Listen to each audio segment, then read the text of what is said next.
Shalom Ubracha, vous avez souvent entendu parler des Admourim. Je vais vous rapporter un grand tzaddik, un grand Admour, qui s'appelait Rabbi Abraham Yoshua Eshel Me'apta. Apta, c'est Opatov, qui se trouvait en Pologne. Ce grand maître a vécu à Zimgrid, en Pologne, en 1747, et il est parti de ce monde en 1824, le 5 Sivan, et il est niftar à Meziboz, cette fameuse ville du Rabbi Israël Abba Shem Tov. Ce grand maître, il était le Ahuv Israël. Il aimait le peuple d'Israël, au point où il a interdit d'écrire sur sa tombe des Shvahim, des louanges. La seule chose qu'il a tolérée, il a permis de marquer sur sa tombe « J'aime le peuple d'Israël ». Vous savez, aimer le peuple d'Israël, on est aimé d'Hachem. Et donc ce grand rave a écrit des Sfarim, un des livres qui s'appelle Ahuv Israël. Et dans sa génération, il y avait beaucoup de rabbanim qui avaient une très grande connaissance, mais qui étaient un petit peu des charlatans. Et donc lui, le grand Admour, Rabbi Abraham Eshel, il était là pour essayer de filtrer les vrais rabbanim des faux rabbanim, afin que le judaïsme se porte en bonne santé. Et dans sa génération, il y avait un homme très très simple, qui vendait des bouteilles d'alcool et qui avait un petit café. Et cet homme-là avait une réputation extraordinaire. C'est que toute personne qui allait le voir pour demander une bénédiction, que ce soit la bénédiction de la Parnassa, ou la guérison, ou un chidour, ou n'importe quoi, ça s'exauçait. Tout le monde parlait de cet homme. Alors, à ce moment-là, le rabbi Abraham s'est dit, c'est pas normal. Soit c'est un tzaddik, soit il tire ses forces de l'impureté. Et quand on a un homme comme ça, en tant que rave, on est obligé de savoir si vraiment c'est un vrai ou un faux. Et il est parti à côté de la ville de Opatov, en direction de cet homme qui avait son petit café. Et il se déguise, le rave se déguise, et il s'assoit dans le café.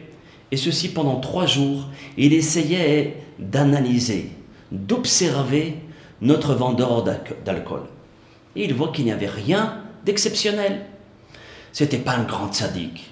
Il allait le matin à la tfila. Il étudiait peut-être 5-10 minutes. Et le reste du temps, il travaillait. Alors le Rav s'est dit, peut-être, toutes ces actions se passent pendant la nuit. Alors il a observé, il a essayé de l'observer pendant la nuit.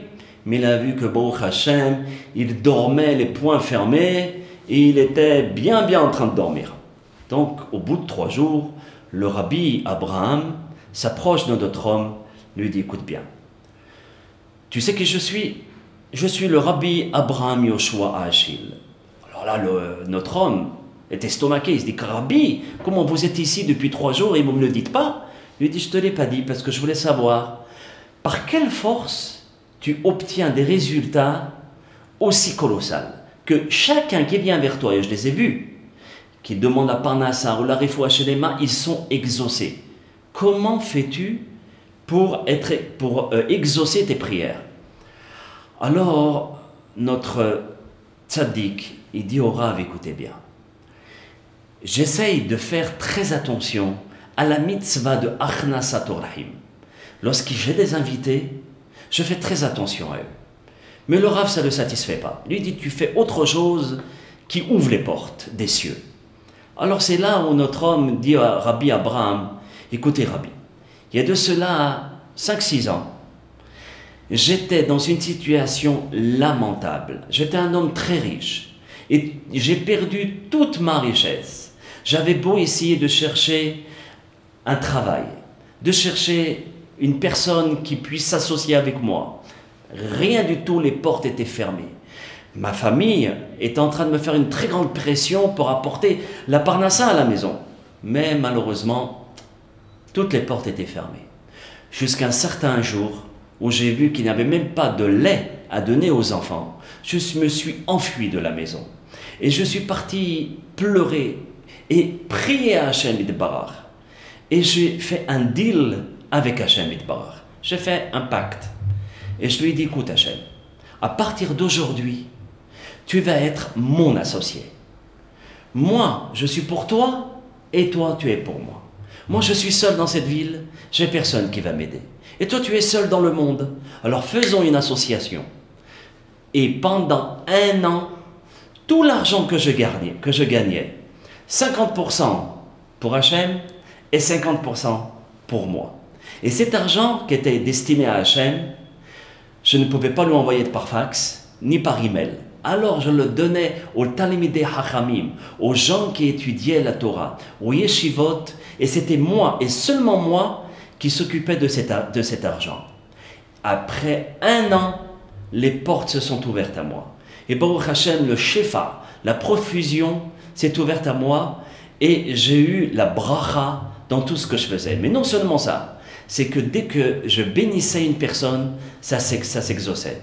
Étant donné que j'étais l'associé d'Hachem, comme dit le Shulchan Aruch, Even Haezer, il nous dit que lorsqu'un associé décide quelque chose, même si ça ne plaît pas à l'autre associé, le deuxième associé accepte malgré lui. Et donc c'est exactement ça ce que dit le Shulchan Aruch.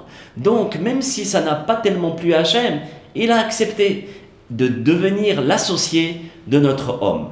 Et tellement il y avait de la tmimout, de l'intégrité dans ses propos à cet homme-là, qu'Hachem Yitbarach, j'en suis sûr que là-haut, il a dû sourire et se dire « Kadima, on fonce tous les deux, on va voir pendant un an si vraiment tu es sérieux. » Et comme il a vu qu'il était très sérieux, alors à ce moment-là, il lui a ouvert toutes les portes. Qu'Hachem puisse ouvrir les portes, Be'ezrat Hachem, et qu'on puisse être tous les associés d'Hachem Yitbarach. Bracha ve'atzlacha.